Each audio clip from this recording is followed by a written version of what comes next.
Assalamualaikum warahmatullahi wabarakatuh. Alhamdulillah, wassalatu wassalamu ala rasulillah wa ala alihi wa sahbihi wa wala la hawla wa la quwata illa billah wa ba'da. Pemirsa yang saya hormati, sebagai hamba Allah yang telah diciptakan dengan tugas dan tujuan yang sangat jelas, maka sesungguhnya kita memiliki visi dan misi yang sangat besar hidup di dunia ini. Paling tidak ada dua tugas atau fungsi keberadaan kita di dunia. Yang pertama adalah beribadah untuk menyembah Allah Subhanahu wa taala, sebagaimana yang Allah firmankan di dalam surat Az-Zariyat, A'udzubillahi minasyaitonirrajim, wa ma khalaqtul jinna wal insa illa liya'budun. Dan tidaklah kuciptakan jin dan manusia kecuali untuk beribadah kepadaku.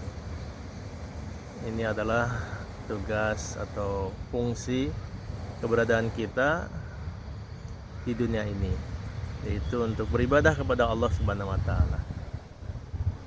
Seluruh aktivitas kita, mulai dari bangun tidur di pagi hari hingga tidur kembali di malam hari, maka seluruh aktivitas kita itu hendaknya bernilai dan bernuansa ibadah kepada Allah.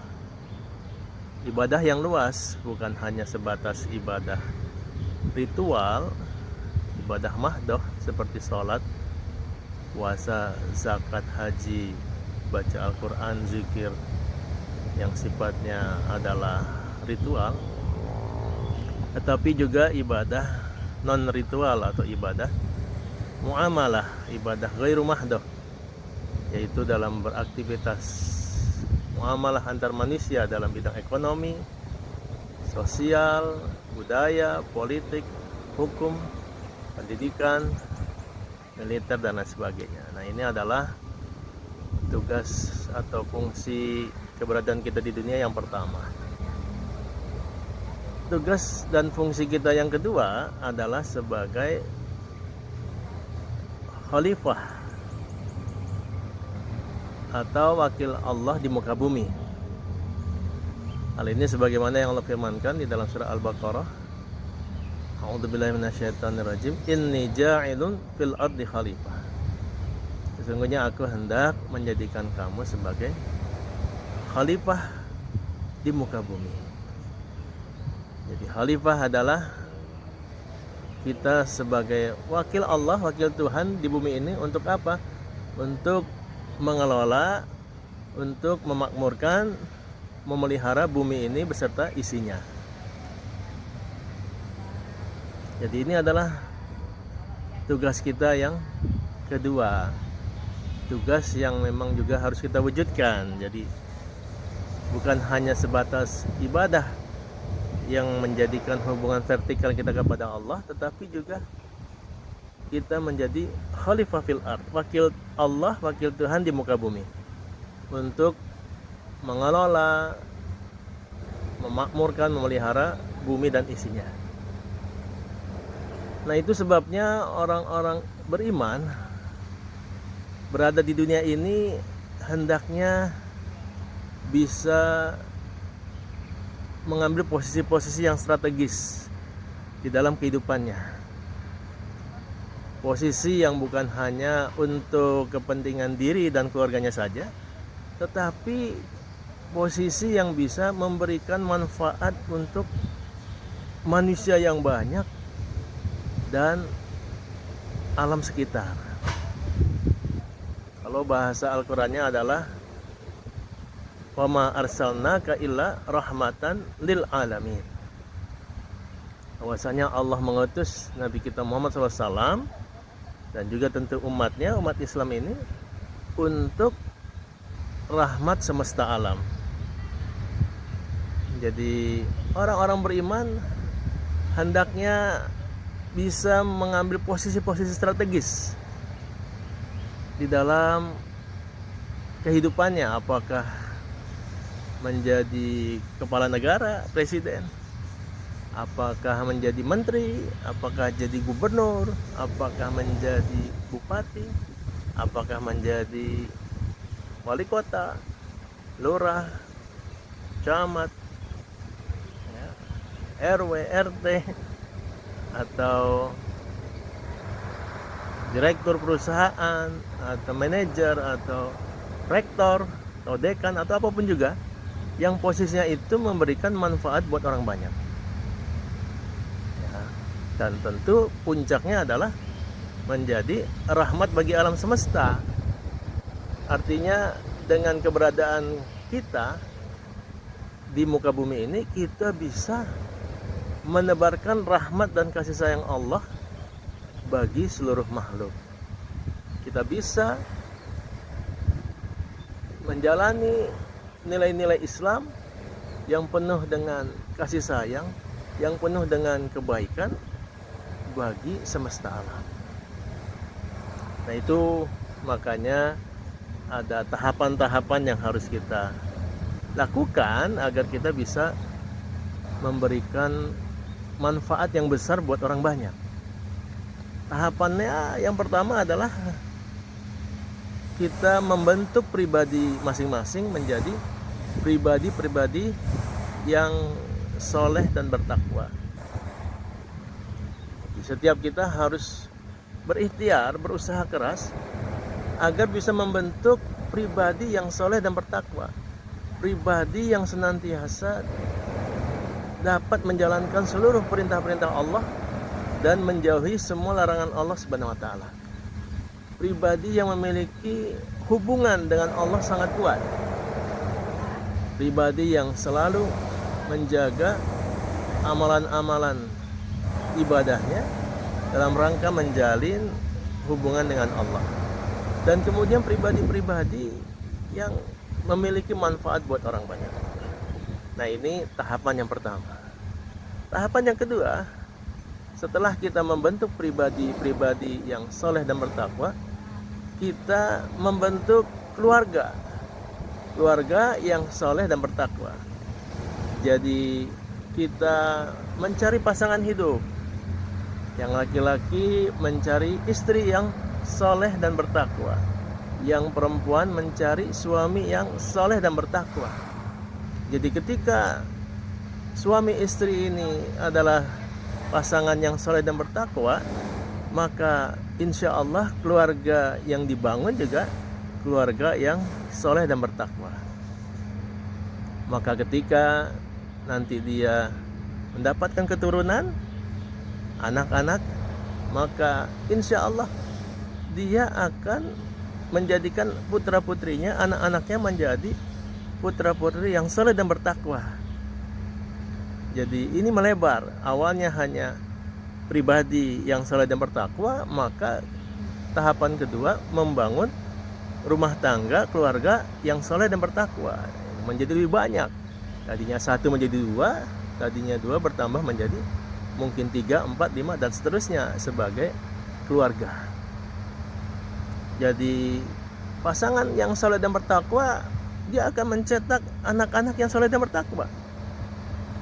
Dia akan mendidik anak-anaknya memiliki visi misi agar tahu tujuan dan fungsinya hidup di dunia, yaitu beribadah kepada Allah dan menjadi khalifah fil ardh. Maka ketika setiap rumah tangga, ketika setiap keluarga terwujudkan soleh dan bertakwa, maka ini akan berkembang menjadi masyarakat yang soleh dan bertakwa. Nah, ini adalah tahapan yang ketiga. Jadi tahapan yang ketiga ini, ketika masing-masing rumah tangga, keluarga-keluarga itu sudah soleh dan bertakwa, maka akan terwujud komunitas, akan terwujud masyarakat yang soleh dan bertakwa. Ya, masalah masyarakat yang soleh dan bertakwa ini sangat dibutuhkan karena lingkungan itu mempengaruhi orang-orang yang ada di dalamnya. Dalam satu pepatah Arab mengatakan al-insan ibnul bi'ah. Manusia itu anak keturunannya lingkungan. Kalau lingkungannya dia tempat hidup lingkungan yang saleh dan bertakwa, maka insya Allah dia akan menjadi orang-orang yang saleh dan bertakwa. Kalau lingkungannya lingkungan yang berbisnis, maka nanti anak-anaknya, lingkungannya, orang-orang sekitarnya akan berbisnis. Kalau lingkungannya lingkungan yang penuh dengan dosa dan maksiat, maka orang-orang yang ada di dalamnya juga akan banyak melakukan dosa dan maksiat. Jadi kita bisa lihat di sini tahapan ketiga adalah membentuk masyarakat yang saleh dan bertakwa. Maka ini akan membesar ketika kita sudah mewujudkan masyarakat yang saleh bertakwa. Ini akan masuk ke tahapan yang keempat, yaitu kita akan membangun satu pemerintahan yang soleh dan bertakwa. Apakah pemerintahan setingkat kelurahan, pemerintahan setingkat kecamatan, kota madya atau kabupaten, atau pemerintahan setingkat provinsi, dan lebih tinggi lagi pemerintahan setingkat negara. Jadi ini tahapan yang keempat, yaitu merupakan buah dari terbentuknya masyarakat yang soleh dan bertakwa. Akan terwujudlah satu pemerintahan yang soleh dan bertakwa. Dan di sini orang-orang yang soleh dan bertakwa tadi harus mengisi pos-pos, tempat-tempat yang strategis dalam mengelola pemerintahan tersebut. Ya, ini bagian dari ibadah muamalah, ibadah non ritual, ibadah ghairu mahdoh.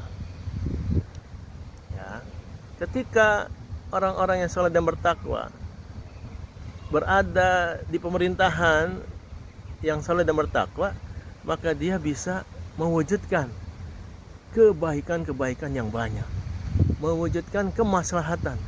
Dia bisa mencegah kemungkaran, dia bisa mencegah kemaksiatan melalui kekuasaan yang dia miliki.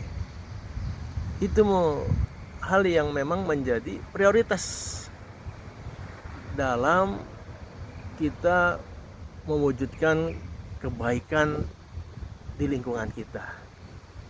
Di dalam hadis Nabi kita Muhammad SAW bersabda, "Man ra'a minkum munkaran falyughayyir biyadihi. Fa illam yastati fa bilisanihi. Fa illam yastati fa biqalbihi. Wa dzalika adful iman." Artinya adalah siapa orang yang melihat kemungkaran, maka hendaklah dia merubah dengan tangannya.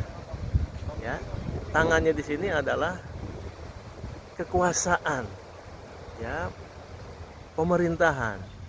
Jadi ketika dia memiliki kekuasaan, ketika dia memiliki posisi, maka dia punya kewenangan untuk mewujudkan kebaikan-kebaikan.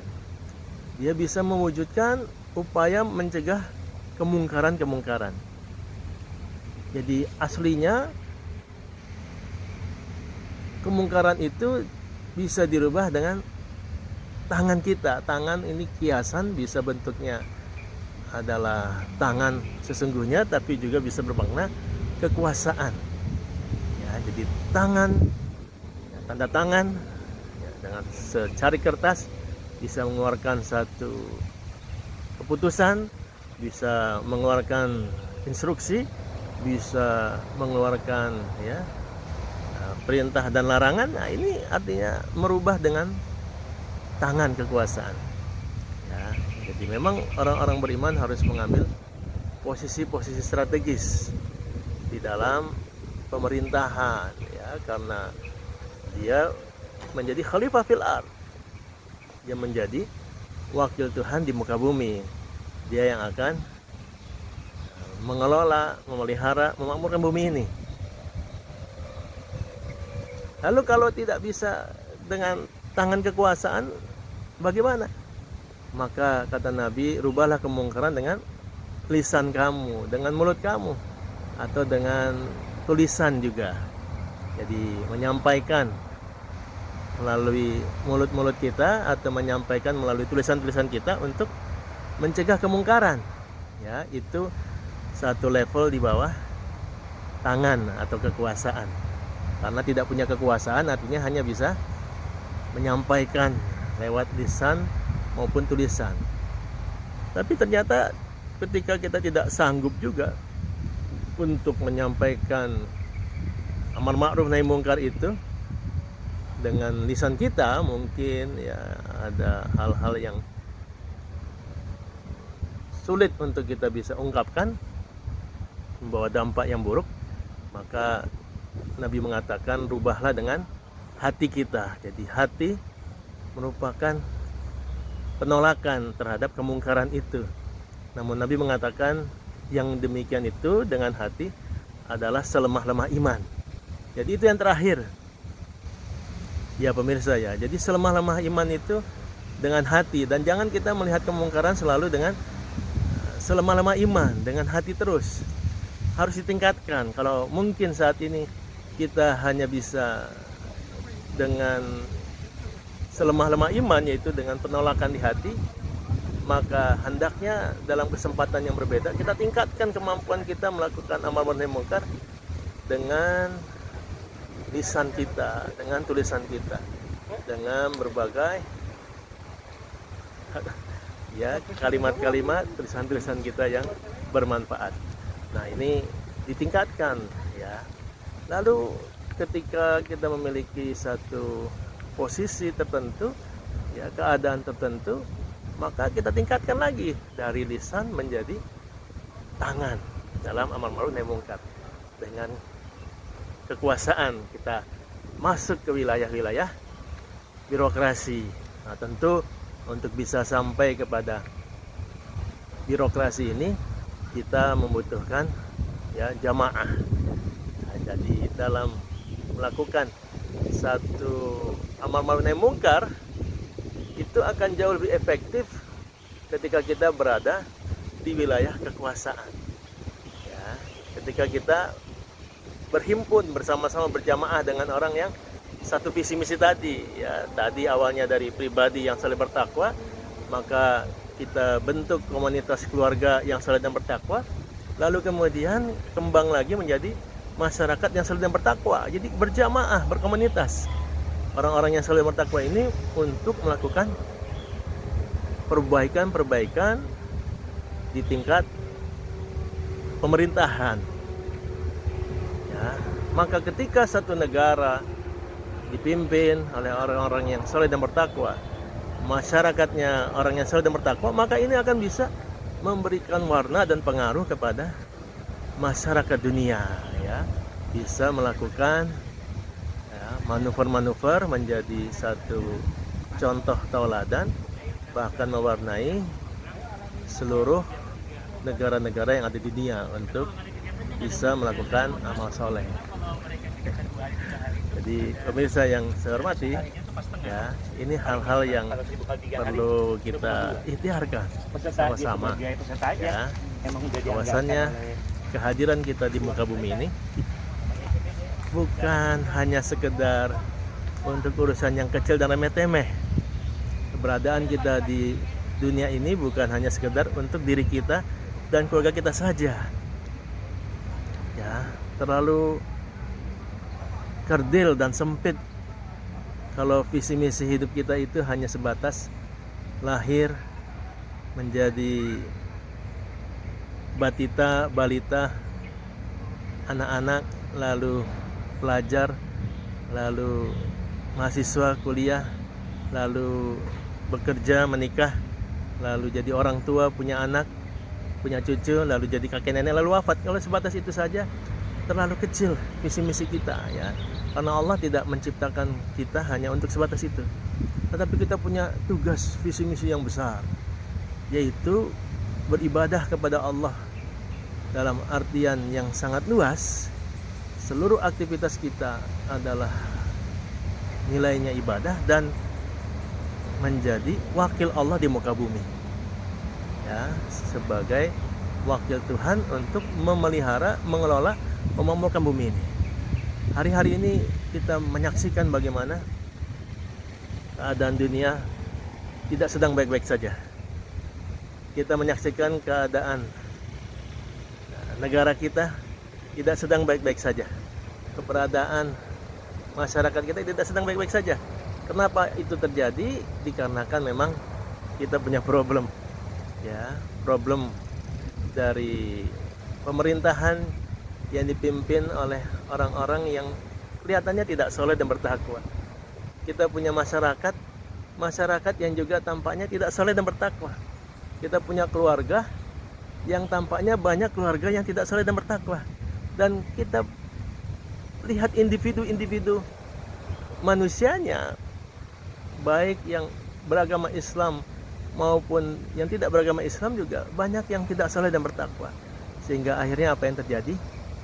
Yang terjadi banyak kekacauan, banyak kemaksiatan, banyak kerusakan, banyak hal-hal yang buruk menimpa kehidupan manusia. Dan itu semua disebabkan oleh kita yang tidak memiliki pemahaman visi misi hidup di dunia ini. Oleh karena itu, ayo sama-sama kita perbaiki diri kita dulu. Awalnya ibda binafsik, ya, mulailah dari diri kita. Setelah mulai dari diri kita, maka kita ajak pasangan hidup kita, anak-anak kita, keluarga kita. Ketika kita sudah bisa mengajak pasangan hidup dan anak-anak kita, ayo kita wujudkan masyarakat kita, masyarakat yang soleh dan bertakwa, sehingga nanti ketika orang-orang yang soleh bertakwa ini mendapati kesempatan duduk di tempat-tempat strategis yang bisa mengambil satu kebijakan, keputusan, dia akan mengeluarkan kebijakan, keputusan yang soleh dan bertakwa, yang akan sejalan dengan nilai-nilai Al-Quran dan hadis. Mudah-mudahan Allah Subhanahu wa Ta'ala memberikan taufik, hidayah, petunjuk, kekuatannya kepada kita, sehingga negara Indonesia yang kita cintai ini bisa menjadi negara yang baldatun thayyibatun warabun ghafur, negara yang diberkahi oleh Allah Subhanahu wa Ta'ala, sehingga akan menjadi contoh, model, tauladan bagi negara-negara lain di dunia. Bahkan Indonesia kelak menjadi pemimpin negara-negara di dunia dalam rangka menjadi rahmatan lil alamin. Subhanallah. Demikian sedikit yang bisa disampaikan dari saya, Al-Fakir Muhammad Rubiul Yatim. Terima kasih. Wabillahi taufiq wal hidayah minkum. Assalamualaikum warahmatullahi wabarakatuh.